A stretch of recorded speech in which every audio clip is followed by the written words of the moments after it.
Welcome back to our channel Appos and Ippos vlog. അപ്പോൾ guys, നമ്മൾ ഇന്നൊരു പുതിയ വീഡിയോ ആയിട്ടാണ് വന്നിരിക്കുന്നത്. അതായത് നമ്മൾ ഇന്നൊരു കുക്കിംഗ് വീഡിയോ തന്നെയാണ്. അതായത് ഞാൻ കഴിഞ്ഞ ദിവസം പറഞ്ഞിരുന്നല്ലോ, നമ്മൾ ഇന്നൊരു അറബിക് ഡിഷുമായിട്ടാണ് വന്നിരിക്കുന്നത്. അതായത് ചിക്കൻ മക്ലൂബ എങ്ങനെയാണ് ഉണ്ടാക്കുന്നതെന്ന് നിങ്ങൾ കാണും. ഓക്കെ, അപ്പോൾ ഗൈസ്, നമുക്ക് ചിക്കൻ മക്ലൂബയ്ക്ക് എന്തൊക്കെയാണ് വേണ്ടതെന്നുള്ളത് വെച്ച് കഴിഞ്ഞാൽ നമ്മൾ 2 ഗ്ലാസ് അരി എടുത്തിട്ടുണ്ട്. നമ്മൾ ചെറിയ സ്റ്റീൽ ഗ്ലാസ്, ഈ സ്റ്റീൽ ഗ്ലാസ്സിന് നമ്മൾ 2 ഗ്ലാസ് അരി എടുത്തിട്ടുണ്ട്. ഓക്കെ, പിന്നെ നമ്മൾ എടുത്തേക്കുന്നത് ബ്രിഞ്ചാൾ, ഒരു മീഡിയം സൈസ്, ഒരു ബ്രിഞ്ചാളുണ്ട്, വലിയ സൈസ് ബ്രിഞ്ചാളുണ്ടല്ലോ, അത് എടുത്തിട്ട് ഞാൻ കട്ട് ചെയ്ത് വെച്ച് സ്ലൈസ് ചെയ്ത് വെച്ചേക്കുന്നു. ഇത് പൊട്ടറ്റോ, ഞാനൊരു വലിയ ബിഗ് സൈസ് തന്നെ പൊട്ടറ്റോ ഞാൻ സ്ലൈസ് ചെയ്ത് വെച്ചേക്കുന്നു. പിന്നെ അതുപോലെ ക്യാപ്സിക്കം, അതേത് കളർ വേണമെങ്കിലും എടുക്കാം. ഞാനിന്ന് റെഡാണ് ചൂസ് ചെയ്തേക്കുന്നത്. റെഡ് അപ്പം ഞാൻ സ്ലൈസ് ചെയ്ത് വെച്ചിട്ടുണ്ട്. അതേപോലെ തന്നെ നമുക്കിത് റൈസിൻ്റെ കൂട്ടത്തിലിട്ട് വേവിക്കാൻ വേണ്ടിയിട്ടാണ്. ഓക്കെ, അപ്പോൾ നമ്മളിതൊരു 1 2 3 4 മുളക് എടുത്തിട്ടുണ്ട്. പിന്നെ അതേപോലെ നമുക്ക് വേണ്ടുന്നത് എന്താണെന്ന് വെച്ച് കഴിഞ്ഞാൽ ഒനിയൻ, ഒരു സ്മോൾ ഒനിയനാണ് ഞാൻ എടുത്തേക്കുന്നത്, അത് കട്ട് ചെയ്ത് വെച്ചേക്കുന്നു. ഓക്കെ, അതേപോലെ ടൊമാറ്റോ നമ്മൾ സ്ലൈസ് ചെയ്ത് വെച്ചിട്ടുണ്ട്. ഓക്കെ, പിന്നെ നമ്മൾക്ക് റൈസിന് ചെറുതായിട്ടൊന്ന് ഗാർണിഷ് ചെയ്യാൻ വേണ്ടിയിട്ട് നമ്മൾ ഇതെടുത്തിട്ടുണ്ട്, എന്താ പറയുക, spring onion. Okay, spring onion. അതേപോലെ തന്നെ നമ്മൾ എടുത്തേക്കുന്നത് നമ്മുടെ കുറച്ച് സ്പൈസസ് ആണ്. ബേ ലീവ്സ് എടുത്തിട്ടുണ്ട്, പിന്നെ കറുവപ്പട്ട എടുത്തിട്ടുണ്ട്, സ്റ്റാർ എടുത്തിട്ടുണ്ട്, പിന്നെ നമ്മുടെ ഗ്രാമ്പു, പിന്നെ അതേപോലെ തന്നെ നമ്മുടെ ഗ്രാമ്പു, ഏലക്ക. ഓക്കെ, ഇത്ര നമ്മൾ എടുത്തിട്ടുണ്ട്. അപ്പോൾ ഗൈസ്, ഇനി നമുക്ക് എന്തൊക്കെയാണ് പൊടികൾ വേണ്ടതെന്ന് വെച്ച് കഴിഞ്ഞാൽ, ഇത് ചിക്കൻ സീസണിങ് ആണ്. സീസണിങ് പൗഡർ നമുക്ക് സെപ്പറേറ്റ് വാങ്ങിക്കാൻ കിട്ടും. ഞാൻ അതാണ് എടുത്തേക്കുന്നത് ഇവിടെ. പിന്നെ അതേപോലെ ടെർമറിക് പൗഡർ വേണം നമുക്ക്. പിന്നെ ആണെങ്കിൽ നമ്മുടെ ബ്ലാക്ക് പെപ്പർ പൗഡർ വേണം. അത് ഞാൻ 1 ടേബിൾ സ്പൂൺ ആണ് എടുത്തേക്കുന്നത്. ഒരു ടീസ്പൂണ്. ഇത് 2 ടേബിൾ സ്പൂണ്. പിന്നെ അതേപോലെ തന്നെ ഇത് അറബിക് മസാലയാണ്. അറബിക് മസാല ഞാനാണെങ്കിൽ 1 ടേബിൾ സ്പൂൺ എടുത്തിട്ടുള്ളൂ. ഓക്കെ, ഇത്രയാണ്. ഇത് 1 ടേബിൾ സ്പൂൺ. പിന്നെ അതേപോലെ തന്നെ നമ്മുടെ ബ്ലാക്ക് പെപ്പർ ആണെന്നുണ്ടെങ്കിൽ നമ്മുടെ ആവശ്യത്തിന് വേണമെങ്കിൽ, ഞാനിവിടെ എടുത്തേക്കുന്നത് 1 ടീസ്പൂൺ ആണ് എടുത്തേക്കുന്നത്. കാരണം മക്കൾക്ക് കൂടെ കഴിക്കേണ്ട ആയതുകൊണ്ട് ഞാൻ 1 ടീസ്പൂൺ ആണ് എടുത്തേക്കുന്നത്. ഓക്കെ, അപ്പൊ ഗൈസ്, നമ്മൾ എന്താ ചെയ്യാൻ പോകുന്നതെന്ന് വെച്ചാൽ, ഒരു പാൻ എടുത്തിട്ടുണ്ട്, അതിലേക്ക് സ്വല്പം നമ്മൾ ഓയിൽ ഒഴിക്കാൻ പോവുകയാണ്. ഈ ഓയിൽ ഒഴിക്കുന്നത് എന്തിനാണെന്ന് ചോദിച്ചു കഴിഞ്ഞാൽ, നമ്മൾ സ്ലൈസ് ആക്കി വെച്ചിരിക്കുന്ന വെജിറ്റബിൾസ് എല്ലാം ജസ്റ്റ് ഒന്ന് ഫ്രൈ ചെയ്തെടുക്കുക എന്നുള്ളതാണ് നമ്മുടെ ഉദ്ദേശം. അത് ഞാൻ ഫ്രൈ ചെയ്തെടുക്കാൻ പോവാണ്. ഓക്കെ, അപ്പോൾ ഗൈസ്, നമ്മൾ ഇതായിട്ട് ബ്രിഞ്ചാൾ ഇട്ടു.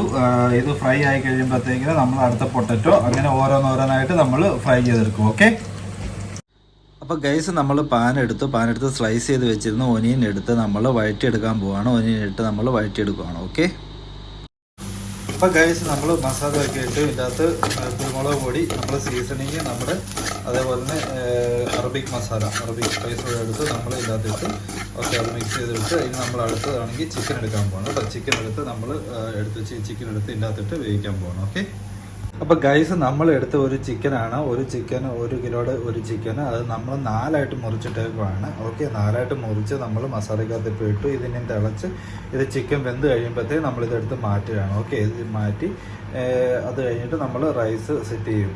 ഓക്കെ, അപ്പോൾ നമ്മൾ ഈ ചിക്കൻ വേവിച്ചെടുക്കുന്ന ഈ വെള്ളം തന്നെയാണ് നമ്മൾ റൈസ് വേവിക്കാൻ വേണ്ടി യൂസ് ചെയ്യാൻ പോകുന്നത്. ഓക്കെ, അപ്പോൾ നിങ്ങൾ എന്താണല്ലോ അത് കാണുക കേട്ടോ. അങ്ങനെ ഗൈസ്, നമ്മൾ ചിക്കൻ അടച്ച് വെച്ച് വേവിക്കുകയാണ്. നല്ല രീതിയിൽ വെന്ത് കഴിയുമ്പോഴത്തേക്കിനും നമുക്ക് പിന്നെ ഇത് എടുത്ത് മാറ്റണം. എന്നിട്ട് ആ വെള്ളത്തിലാണ് നമ്മൾ റൈസ് വേവിക്കാൻ പോകുന്നത്. ഓക്കെ, അപ്പം ഗൈസ്, നമ്മൾ അടുത്തൊരു പാത്രം എടുത്തിട്ടുണ്ട്. ആ പാത്രത്തിലേക്ക് നമ്മൾ വറുത്ത് വെച്ച്, അതായത് സ്ലൈസ് ചെയ്തിട്ട് നമ്മൾ ഫ്രൈ ചെയ്ത് വെച്ച വെജിറ്റബിൾസ് എല്ലാം അടിയിൽ നമ്മൾ ലെയർ ചെയ്ത് വെച്ചു. അതിൻ്റെ മണ്ടയ്ക്ക് നമ്മൾ ടൊമാറ്റോ ഇട്ട് വെച്ചിട്ടുണ്ട്. ഓക്കെ, ഇത് നമ്മൾ ഫ്രൈ ചെയ്തിട്ടായത് ടൊമാറ്റോ ഇട്ട് വെച്ചിട്ടുണ്ട്. അപ്പോൾ അങ്ങനെ ആദ്യം നമ്മൾ കിഴങ്ങാണ് വെച്ച്, അത് കഴിഞ്ഞ് പിന്നെ ബ്രിഞ്ചാൾ, അതിൻ്റെ മണ്ടയ്ക്ക് ക്യാപ്സിക്കം, പിന്നെ അത് കഴിഞ്ഞിട്ട് ടൊമാറ്റോ ഇങ്ങനെ ഇട്ടു. ഇനി ഇതിൻ്റെ അകത്തോട്ടാണ് നമ്മൾ ചിക്കൻ, ഇനി അടുത്ത ചിക്കൻ വെന്ത് കഴിയുമ്പോൾ ചിക്കൻ എടുത്ത് ഇവിടെ ഇങ്ങനെ സെറ്റ് ചെയ്യും. അതിൻ്റെ മണ്ടയ്ക്കകത്തേക്കാണ്, അതിൻ്റെ മുകളിലേക്കാണ് നമ്മൾ അരി ഇട്ട് കഴിഞ്ഞിട്ട് അരി നമ്മൾ വെള്ളം ഒഴിച്ചിട്ട് വേവിക്കാൻ വെക്കുന്നത്. ഓക്കെ, അപ്പോൾ അതെന്താണല്ലോ ഞാൻ കാണിക്കാം. റൈസ് റെഡിയാക്കാൻ പോവാണ്. റൈസ് റെഡിയാക്കാൻ വേണ്ടിയിട്ട് നമ്മൾ കഴുകി വൃത്തിയാക്കി വെച്ച റൈസ് എടുത്തിട്ട് അതിലേക്ക് ടൊമാറ്റോ പേസ്റ്റ് കേട്ടോ. ഇപ്പം ഞങ്ങളുടെ ഇവിടെ കുവൈറ്റിലൊക്കെ ഇതാണ് നമുക്കിവിടെ ടൊമാറ്റോ പേസ്റ്റ് കിട്ടുന്നത്. അപ്പോൾ ഇതെടുത്തിട്ടാണ് നമ്മൾ ഇതിൻ്റെ ഒരു ഹാഫ് നമ്മൾ ഇതിൻ്റെ അകത്ത് ഇട്ടിട്ടുണ്ട്. ഇതിനിപ്പോൾ നമ്മൾ ഇത് മിക്സ് ചെയ്ത് എടുത്തിട്ട് ഇതിനകത്ത് വേണമെങ്കിൽ ഉപ്പിടാം, അതുപോലെ തന്നെ പെപ്പറും ഇടാം. ഓക്കെ, പെപ്പർ പൗഡർ ഇടാം. നമ്മളിപ്പോൾ പെപ്പർ പൗഡർ ഓൾറെഡി എടുത്തേക്കുന്നതുകൊണ്ട് ഞാൻ ഇതിൻ്റെ അകത്ത് ഇടുന്നില്ല. അതുപോലെ മക്കൾക്കും കൂടെ കഴിക്കേണ്ടതായതുകൊണ്ട് ഞാനത് എരിവ് ആഡ് ചെയ്യുന്നില്ല. നിങ്ങൾക്ക് വേണമെന്നുണ്ടെങ്കിൽ ആഡ് ചെയ്യാം. ഓക്കെ. സോൾട്ട് ഞാനാണെങ്കിൽ ഓൾറെഡി മറ്റേ നമ്മൾ ചിക്കൻ വേവിക്കാൻ വേണ്ടിയിട്ട് അതിൻ്റെ അകത്ത് സോൾട്ട് ആവശ്യത്തിന് ഇട്ടിട്ടുണ്ട്. അപ്പോൾ ആ വെള്ളം എടുത്തിട്ടാണ് പിന്നെ നമ്മൾ ഈ റൈസ് വേവിക്കുന്നത്. അപ്പോൾ അതിൻ്റെ അകത്ത് ഓൾറെഡി സോൾട്ട് ഉള്ളതുകൊണ്ട് ഞാൻ ഇതിൻ്റെ അകത്ത് സോൾട്ട് ആഡ് ചെയ്യുന്നത്. ഞാൻ ജസ്റ്റ് ടൊമാറ്റോ മാത്രം ഇതിൻ്റെ അകത്ത് ആഡ് ചെയ്യുന്നുള്ളൂ. ഓക്കെ. അപ്പോൾ ഗൈസ് നോക്കുക, നമ്മൾ എന്താ നമ്മുടെ ചിക്കൻ നല്ലതായിട്ട് വെന്തു. ഓക്കെ. ഇനിയും നമ്മൾ റൈസിൻ്റെ കൂട്ടത്തിരുന്ന് വേകാനുള്ളതാണ്. അപ്പം നമ്മൾ ചിക്കൻ ഇങ്ങനെ അടുക്കി വെച്ചു. ഓക്കെ. ഇനി ഇതിൻ്റെ മണ്ടയ്ക്കത്തേക്ക് റൈസ് നമ്മൾ ഇടുക കേട്ടോ. എൻ്റെ മുകളിലേക്ക് കേട്ടോ, സോറി, എൻ്റെ മുകളിലേക്ക് നമ്മൾ റൈസ് വെതറി ഇട്ടിട്ട് നമ്മൾ ഇനിയിപ്പോൾ എന്ത് ചെയ്യും, നമ്മുടെ അതിൻ്റെ അകത്തുനിന്ന് വെള്ളം എടുത്തിട്ടുണ്ട്. ഒരു വെള്ളം എടുത്തിട്ട് നമ്മൾ അതിൻ്റെ അകത്ത് മിക്സ് ചെയ്ത് നമ്മളൊന്ന് വെക്കുകയാണ്. ഓക്കെ. അപ്പോൾ അതെന്താണെങ്കിലും കാണാം. അപ്പം ഗൈസ് ഇത് നോക്ക്, നമ്മൾ റൈസ് ഇട്ടു, മീൻസ് ചിക്കൻ വെച്ചു. അത് കഴിഞ്ഞിട്ട് റൈസ് ഇട്ട് കഴിഞ്ഞിട്ട് നമുക്ക് അറിയാവുന്ന അളവ് നമ്മുടെ ഈ ഇതിനനുസരിച്ച് ഈ വിരൽ മുങ്ങുന്നതനുസരിച്ചിട്ട് ഇവിടം വരെ ഈ വര മുങ്ങുന്ന അത്രയും വെള്ളം നമുക്ക് മതി. അപ്പോൾ ഞാനത് കറക്റ്റ് സെറ്റ് ചെയ്ത് വെച്ചിട്ടുണ്ട്. ഇനി നമ്മളിത് ലോ ഫ്ലെയിമിൽ അങ്ങോട്ട് വേവിച്ചെടുക്കാൻ പോകണം കേട്ടോ. ഒരു 20 മിനിറ്റ്സ് 25 മിനിറ്റ്സ് ഈ റൈസ് കേട്ടോ. അപ്പോൾ ഞങ്ങൾ ഇവിടുത്തെ റൈസ് ഓരോ റൈസിനനുസരിച്ചിട്ട് വേണം നിങ്ങൾ സെറ്റ് ചെയ്യാൻ വേണ്ടിയിട്ട് വെള്ളമൊക്കെ കേട്ടോ. അപ്പോൾ ഇവിടുത്തെ അരിക്ക് 1 ഗ്ലാസ് അരിക്ക് 1.5 ഗ്ലാസ് വെള്ളം മതി. ഓക്കെ.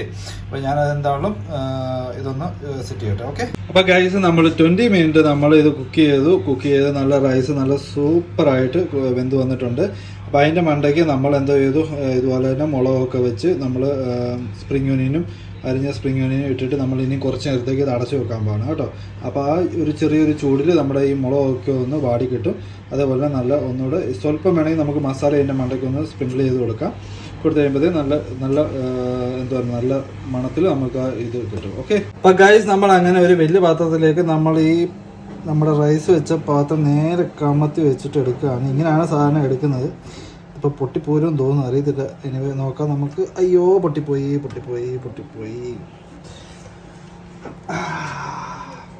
അപ്പം ഇങ്ങനെയാണ് നമ്മുടെ ഈ റൈസ് ഇരിക്കുന്നത് കേട്ടോ. ഈ പാത്രം കാണിച്ച്, ഈ പാത്രത്തിൽ ഇവിടെ പറ്റിയിരിപ്പുണ്ട്. കരിഞ്ഞു പിടിച്ചതല്ല, അത് പറ്റി പിടിച്ചിരിക്കുന്ന കേട്ടോ. അതിപ്പോൾ നമ്മൾ ഇളക്കി അതിനകത്തോട്ട് വെക്കും. ഇതാണ് ചിക്കൻ മക്ലൂബ റൈസ്. അപ്പൊ ഗൈസ്, നമ്മുടെ വീഡിയോ എല്ലാവർക്കും ഇഷ്ടപ്പെട്ടു എന്ന് വിചാരിക്കുന്നു. അപ്പൊ എല്ലാവരും നമ്മുടെ ഈ ഡിഷ് ഒന്ന് ട്രൈ ചെയ്ത് നോക്കുക വീട്ടിൽ. ഓക്കെ. അപ്പം എന്തെങ്കിലും പോരായ്മകളുണ്ടെന്നുണ്ടെങ്കിൽ വീഡിയോസിൽ പോരായ്മകളുണ്ടെന്നുണ്ടെങ്കിൽ നിങ്ങളത് പറയുക. അതേപോലെ കമന്റ് ചെയ്യുക. ഓക്കെ. അപ്പം നമ്മുടെ വീഡിയോസ് ഇഷ്ടപ്പെട്ടാൽ ലൈക്ക് ചെയ്യുക, ഷെയർ ചെയ്യുക, സബ്സ്ക്രൈബ് ചെയ്യുക. അതേപോലെ കമന്റ് മസ്റ്റായിട്ട് കമന്റ് ചെയ്യുക. ഓക്കെ. നിങ്ങൾ പിന്നെ അതേപോലെ തന്നെ നിങ്ങൾ നോട്ടിഫിക്കേഷൻ ബട്ടൺ എനേബിൾ ചെയ്ത് വെക്കുക. അപ്പോൾ നമ്മളിടുന്ന ഓരോ വീഡിയോസ് നിങ്ങൾക്ക് കിട്ടുന്നതായിരിക്കും. അപ്പോൾ ഇനി ഒരു പുതിയ വീഡിയോ ആയിട്ട് വരുന്ന വരെ എല്ലാവർക്കും ബൈ.